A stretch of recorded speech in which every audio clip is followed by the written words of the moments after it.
Welcome to the Juice Time Talk Show. Here are today's guests. She is the NTHS president and an outstanding golf player, Sarah Himmelsbaugh. He is the NHS president and the drum major for Romeo's marching band, Sam Lovell. And here is your host, the Juice Man himself, Marques Shaw. What time is it? What time is it? What time is it? What time is it?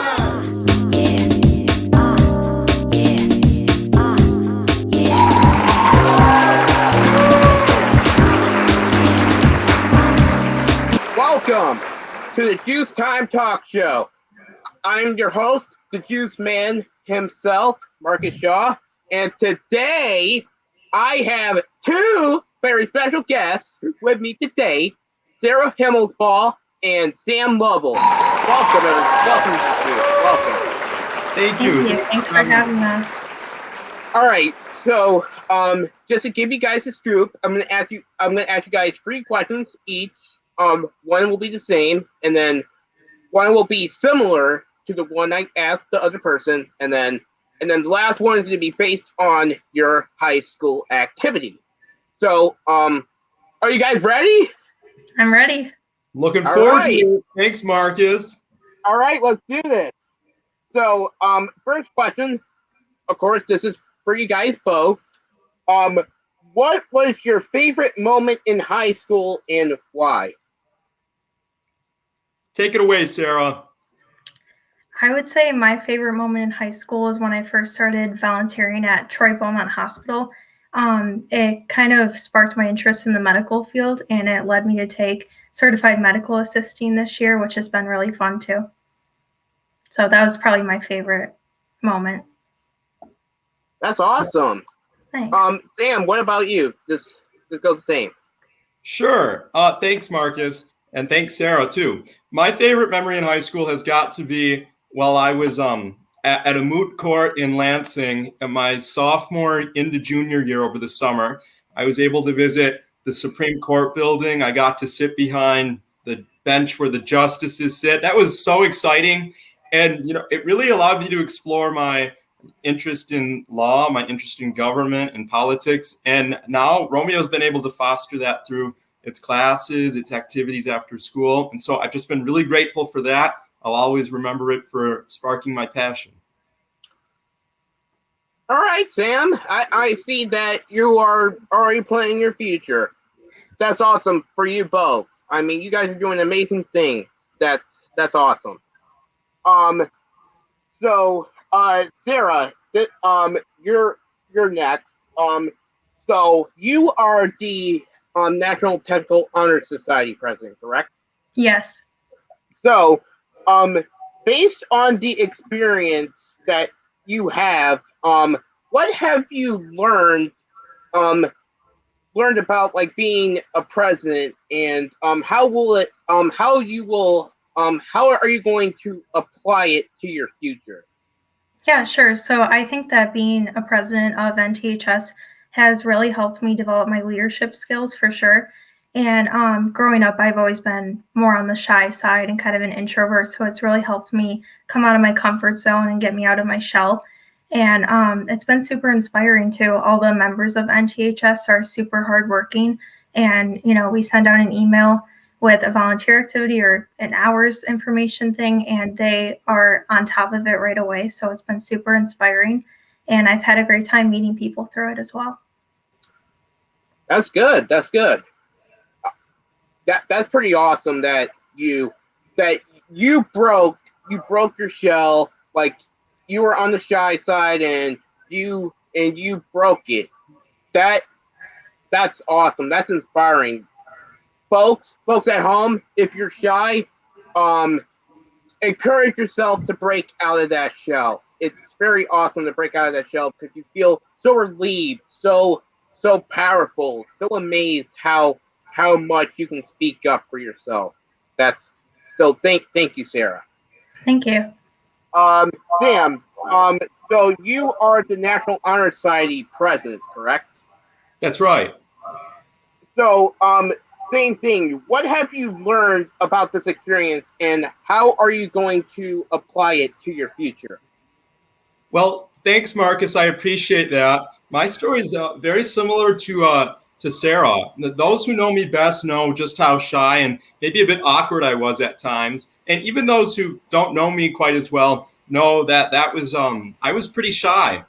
And so in high school, being a leader has really helped me again break out of that shell. But not only that, but to really lead and explore some of the things I've become most passionate about. You asked how it'll carry into my future, and I think that's pretty simple.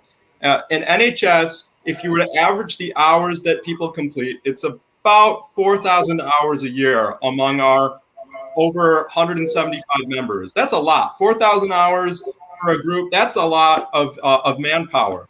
And so I know that the work that we're doing is making a difference. And being able to lead that effort is quite an honor on the student level. And so in the future, I anticipate that I'll continuing leading where I'm passionate about and hopefully achieving the same type of change that we already are. I'm very grateful for the people I work with. Shout out to the NHS board, and especially shout out to Mrs. Getter. I'd echo that same message Marcus gave.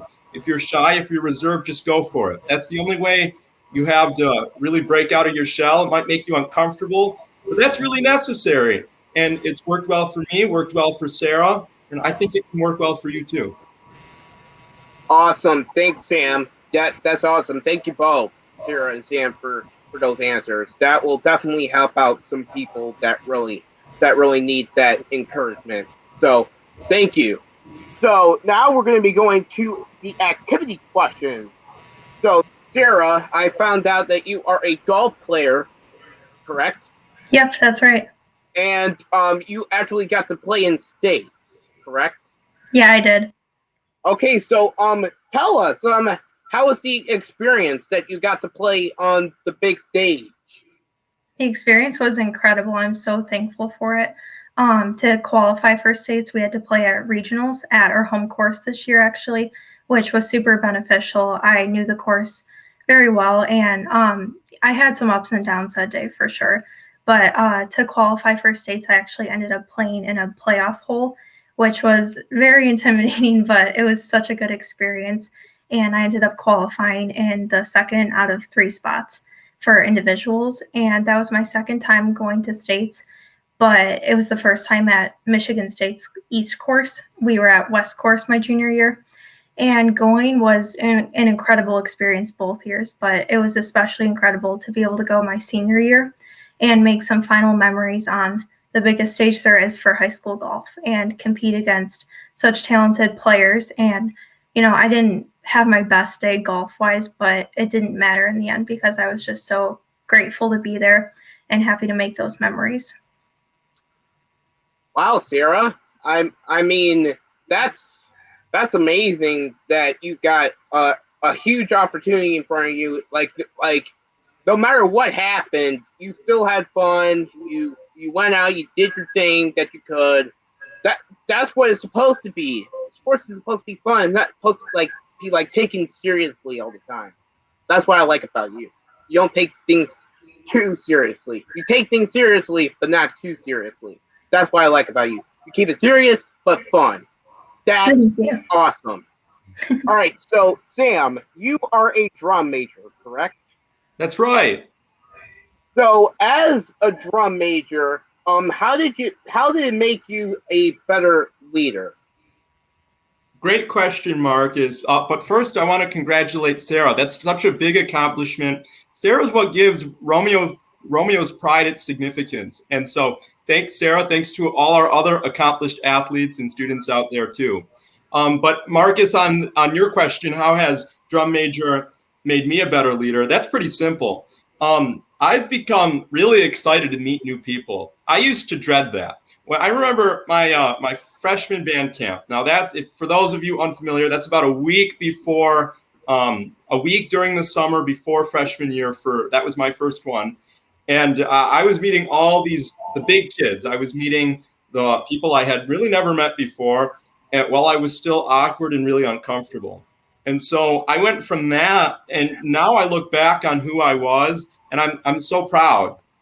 That was a leap that was only possible through being a drum major, and it's certainly been trying. When you walk up and 100 people are in front of you, and then behind you there's many more, sometimes thousands. That's really intimidating, but it really pushes you. And I've been grateful for the experience. I think if I were to say one thing about being drum major and what it's taught me about leading, I'd tell you a quote by a Canadian businessman.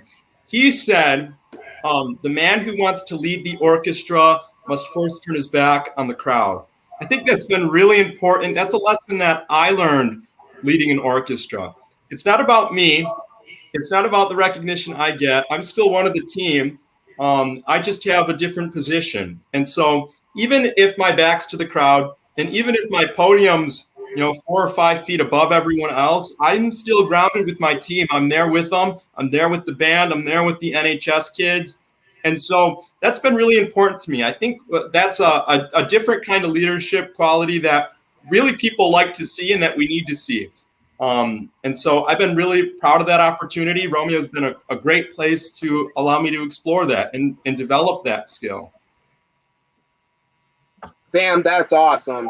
I mean, like, you come out of nowhere, and then, like, you're just, like, in a camp that you've never met nobody, and then you just, like, switch, and it's just, like, you, like, I'm not trying to say, like, you took charge quickly, but you took charge, but in a nice way. Like, okay, I'm gonna give these guys trust. I'm gonna give them the trust that's like, hey, I'm a great leader. I can do this. Just give me a chance to do so. Yeah, and then you showed it as well. I mean, you've been doing a great job, getting these guys ready and drumming. You know what I'm saying? Yeah, Marcus, what you said about taking charge is really accurate. But I have to give some credit to the peers that gave me a chance. And if I were to say one thing to anybody who might be watching, earning other people's respect starts with showing respect to other people. And that's been a really vital lesson for me to learn. So I think that we all should learn that. The world would be a much better place. Yeah, of course. You gotta give other people credit as well. Like, Haley Procuda, she's the technical director right now. She's doing a great job. Yeah, let's show her. So she's doing a great job. She's doing a great job. You guys are doing a great job answering the questions, explaining yourselves very well. But unfortunately, the clock has run out of time. I'm sorry, y'all. I wish I had more time with y'all, but one love, one peace, one family. That's my motto, and that's one of my mottos. But everybody, thanks for tuning in. Stay safe, stay humble, and stay blessed. This is Marcus. Thanks for tuning in. See you guys on the next one. Thank you, Marcus. Thanks for having us. Thank you guys so much for joining. This is awesome. Thank you guys, and also thank you guys so much at home. Haley, thank you for doing this. Everybody, I love you all. I can say it right now. I love you all. That's from the heart, right here. I don't know where the heart is, but all right, that's it. Bye, everybody.